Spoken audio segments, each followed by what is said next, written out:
Welcome in, everybody. My name is Bryce Koon. Ralph Leary's in the background. College football is on the TV. No, not it's already happened. It's going to happen. Currently on the TV. I don't know if you know this. Boise State USF kicking off. Make sure you fade Will. Presented by FanDuel. The fade Will segment there. Will's got him at what? -4. What is it? What is it again? He's got him at -4.5. 4.5 there. USF plus 4.5. Hey, we appreciate you. Make it known that we're live right now. Like, share, subscribe to the channel.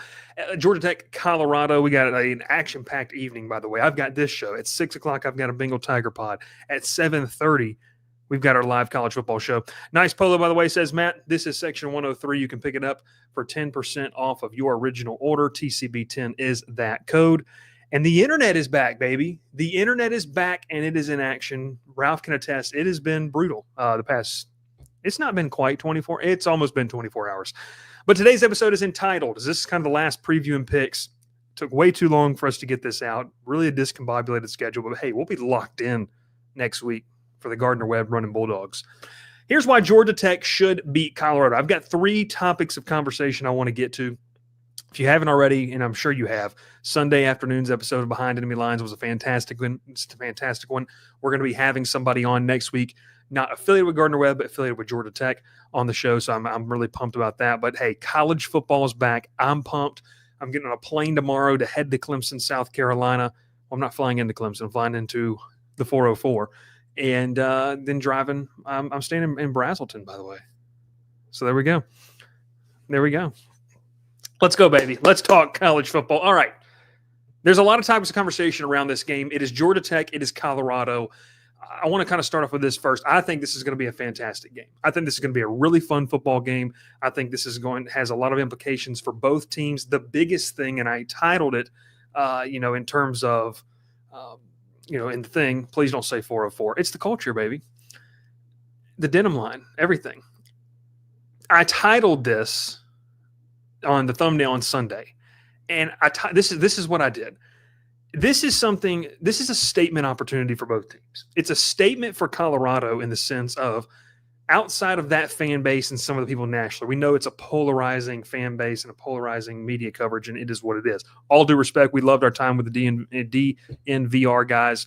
They did a fantastic opportunity, or gave us a fantastic opportunity. We appreciated having them on the show as well. But here's kind of where we sit with this. Colorado's trying to prove something. They're trying to prove that Deion Sanders and this new organization that they have out there in Boulder is much different than just Shedeur and Travis Hunter. They brought in some players. I do believe they have some talent. I think that it is a great opportunity for them to showcase on the national stage what they can do and what they're about. If you want to hear more about all of that stuff, go check out that episode. But for Georgia Tech, this is a massive statement opportunity to win.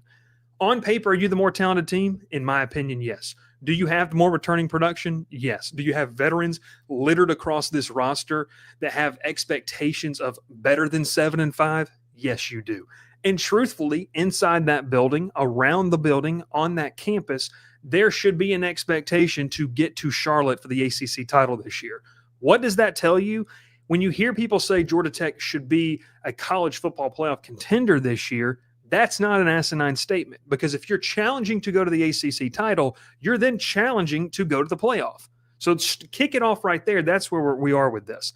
I really, really like the vibes coming out of Georgia Tech in this one, and I'll tell you about 3 things that I think that have to happen in order for them to get a win. But before we do, I talked about this polo. Make sure you like, make sure you subscribe, make sure you follow our friends over at Section 103. You can use code TCB10.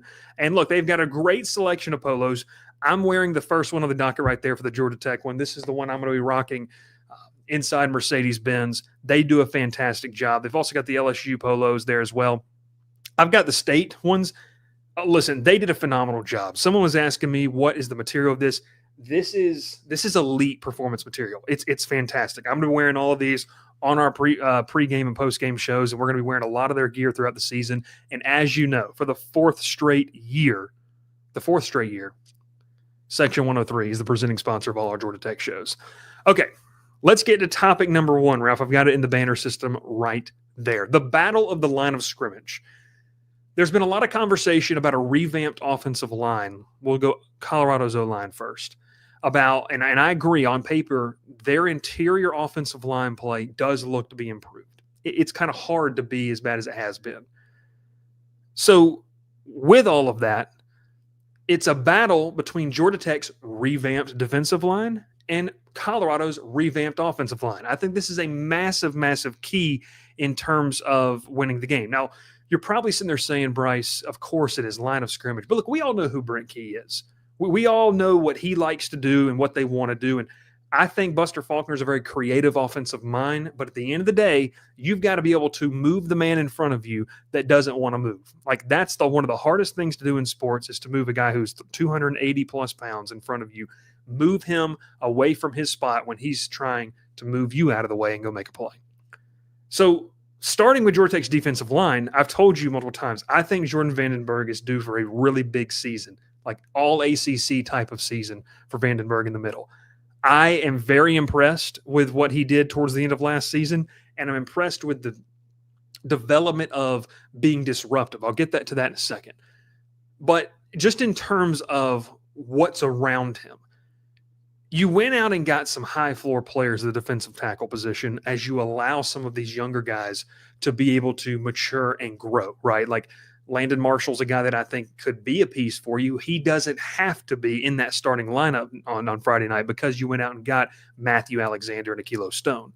So I really, really do like some of the additions up front that you've made. Now, I do agree with the narrative that Colorado's interior offensive line has improved, so I think this is going to be a battle. But you've got to be able to control the run game if you are Georgia Tech. Now, that might sound weird. They do have, weapons on the outside. They've got places they want to go on the outside. Draylon Miller, really, really fun weapon who's worked both at halfback, or I should say tailback and wide receiver. But in terms of what they're going to want to do, Caden Salter getting the start, he's going to have to run. That has to be an element to his game. Staying disciplined, staying gap sound, assignment sound football. I just said that, and Ralph, it brought back memories of that stream that got nearly taken down or struck when we did was that Bowling Green 2 years ago when we went through that film review? That was crazy. But that being said, the defensive line for Georgia Tech, who has the advantage? I think whoever wins that battle could determine who wins the game, because on the other side of the football here, you've got Georgia Tech's offensive line versus Colorado's defensive line. Now, look, we can sit here and talk about it. They've got some really freaky athletes all along that front seven. Quincy Wiggins is a guy that I think could really pop off this year for them, former LSU Tiger. But in terms of what Colorado brings back, look, it was the returning sack-getting team in the conference last year in the Big 12. Georgia Tech is replacing, I'm going to say this for the 5,000th time, Georgia Tech is replacing 3 starters on their offensive line, center, right, and left tackle. I understand that Ethan McKinney played 2 years ago. He has not played a significant game or a significant group of snaps in over a year. I do trust what Georgia Tech's offensive line group has developed over the past couple of years. You just don't know until you see it. I think he's going to be good over there. We'll have to see. Malachi Carney on the right side, got him out of South Alabama. This is a guy who plays right tackle. I was impressed with him, and when you go back and look at the film, especially in the run game, what he did with LSU last year and honestly playing behind a quarterback, and Ralph can correct me here, who is mobile, like will move around last year with Gio Lopez down in Mobile. So, it's not exactly what Haynes King is going to do, but it's a guy that will run the football and will take chances with that. You've got Carney on the outside, and then you're going to have Harrison Moore in there at center, who has seen significant snaps out of all the 2 other guys we've talked about in a Georgia Tech uniform. I like what they could do. I like what this offensive line can be.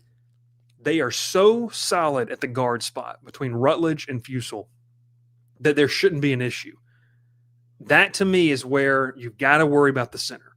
In terms of Harrison Moore making the checks and the calls, is he ready for that in the terms of all those things? Why I think he is ready for it, he's got 2 really high-level players next to him, and he's got a veteran quarterback right there behind him.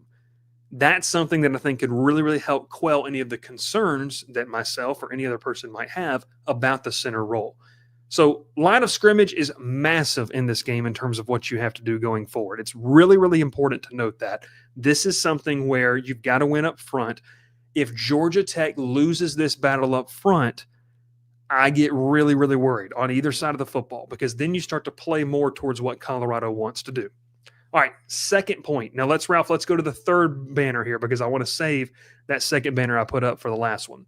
We're staying along this front seven, I guess, theme, and we're talking about the defense.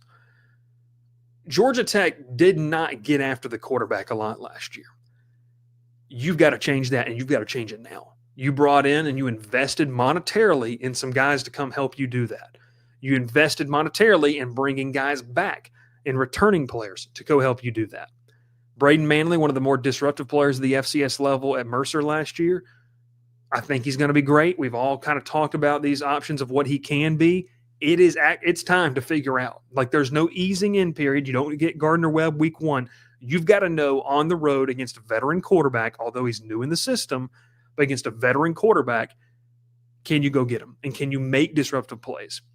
It's not enough for this front seven to play pat a cake and allow the offense to dictate what they want to do. Because with what Salter's strengths are, if you do that, if you just stall and wait, he's a good enough athlete, and they've got good enough skill position to beat you like that, if that's the way you want to play.